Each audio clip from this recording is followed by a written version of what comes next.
Assalamualaikum warahmatullahi wabarakatuh. Salam kenal, saya Nur Slamet, calon guru penggerak Angkatan 5 Kabupaten Blora, guru PAI SDN 1 Cepu. Dengan pengajar praktik saya, Bu Erna Damayanti, dan fasilitator saya, Bapak Saiful Amin.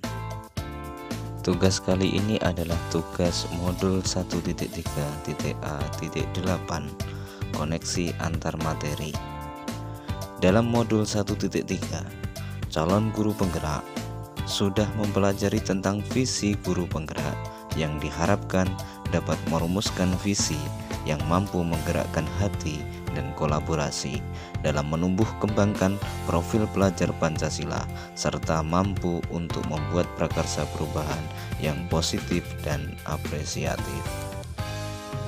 Modul 1.3 mengajarkan bagaimana cara memimpin perubahan positif, berpikir strategis melalui paradigma inquiry apresiatif untuk mewujudkan visi sekolah impian.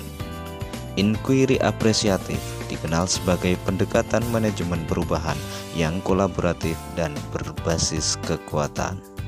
Manajemen IA dalam bahasa Indonesia disebut dengan bagja, yang secara bahasa Sunda berarti bahagia, sedangkan secara singkatan adalah B. Buat pertanyaan, A. Ambil pelajaran, G. Gali mimpi, C. Jabarkan rencana, dan A. Atur eksekusi. Keterkaitan visi guru penggerak dengan filosofi Ki Hajar Dewantoro adalah visi guru penggerak haruslah sejalan dengan pemikiran Ki Hajar Dewantoro bahwa tujuan pendidikan adalah menuntun segala kodrat yang ada pada anak agar mereka dapat mencapai keselamatan dan kebahagiaan yang setinggi-tingginya.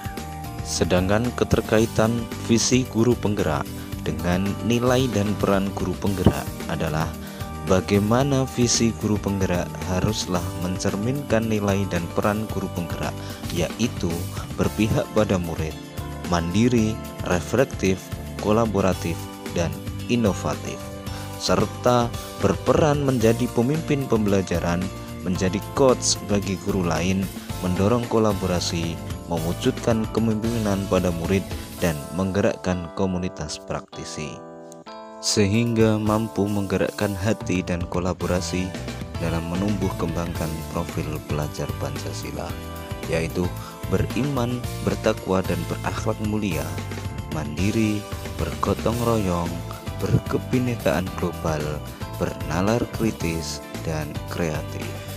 Visi saya adalah terwujudnya generasi unggul yang berkarakter, kolaboratif, dan berbudaya. Dengan pendekatan bagja, prakarsa perubahan, yang saya lakukan adalah mengembangkan pembelajaran yang menguatkan karakter murid. Yang pertama, B. Buat pertanyaan utama. Pertanyaannya adalah, apa yang harus saya lakukan untuk mengembangkan pembelajaran yang menguatkan karakter murid? Sedangkan tindakannya membaca literatur mengenai kegiatan-kegiatan yang dapat menguatkan karakter murid di kelas, berdiskusi dengan kepala sekolah dan rekan guru terkait pentingnya menguatkan karakter murid. 2. Ambil pelajaran.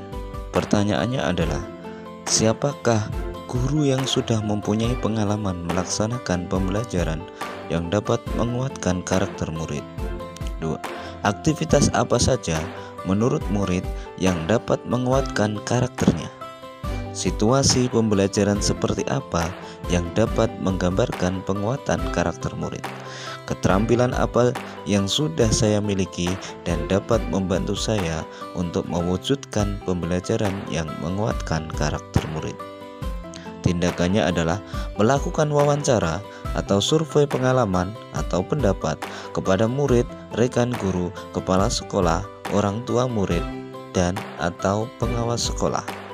Mencari contoh nyata bagaimana pembelajaran yang dapat menguatkan karakter murid itu terlaksana. bisa dengan wawancara, korespondensi, atau studi literatur baik secara mandiri maupun kolaborasi. Membantu murid belajar membuat acuan pesan efektif dan mengkreasikan narasi atau makna dari gagasan mereka sendiri. 3. Gali mimpi. Pertanyaannya, apa kebiasaan-kebiasaan baru yang saya bayangkan dapat terjadi jika pembelajaran yang menguatkan karakter murid itu telah berjalan dengan baik? Tindakannya, membuat deskripsi sikap saya dalam merespon kesalahan murid melalui survei. Contoh hasil lebih toleran dan mengarahkan energi saya untuk menuntun anak mengambil pelajarannya, bukan untuk menghakiminya. Membuat daftar kebiasaan baru yang akan saya peroleh dari literatur. Contoh, saya terlatih memberikan pertanyaan pemantik yang menantang dan memprovokasi cara pandang baru murid atas situasi atau permasalahan. Membuat gambaran sikap dan respon murid terhadap kesalahan yang mereka buat melalui wawancara. Contoh hasil, murid tidak takut berbuat salah, dapat mengambil hikmah dari kesalahan, berupaya memperbaikinya, dan berani berkreasi. Yang keempat, jabarkan rencana. Pertanyaannya, apa langkah pertama yang harus saya lakukan untuk mengembangkan pembelajaran yang menguatkan karakter murid? Apa langkah terobosan yang dapat saya lakukan untuk mengembangkan pembelajaran yang menguatkan karakter murid di kelas? Daftar tindakannya, membuat daftar pertanyaan untuk berdialog bersama murid tentang apa saja sikap atau pola pikir yang menunjukkan karakter, apa saja praktek yang dapat menunjukkan pemahaman mereka atas materi yang telah dibahas. 2. Melakukan dialog bersama rekan guru dan kepala sekolah mengenai program atau kegiatan penguatan karakter. Contoh, kebijakan kulminasi pembelajaran atau panen karya. Yang terakhir adalah atur eksekusi. Pertanyaannya, siapa saja yang bisa mengarahkan dan memantau saya dalam menerapkan dan mengembangkan pembelajaran yang menguatkan karakter murid? Bagaimana menjaga konsistensi pembelajaran yang menguatkan karakter murid? Tindakannya, mengajak rekan guru, kepala sekolah, atau pengawas sekolah untuk melakukan observasi kelas saya setiap sebulan sekali, melakukan refleksi terhadap kegiatan pembelajaran yang menguatkan karakter murid. Demikian tugas modul 1.3.A.8 koneksi antar materi dari saya. Tetap semangat, salam, selamat, dan bahagia. Wassalamualaikum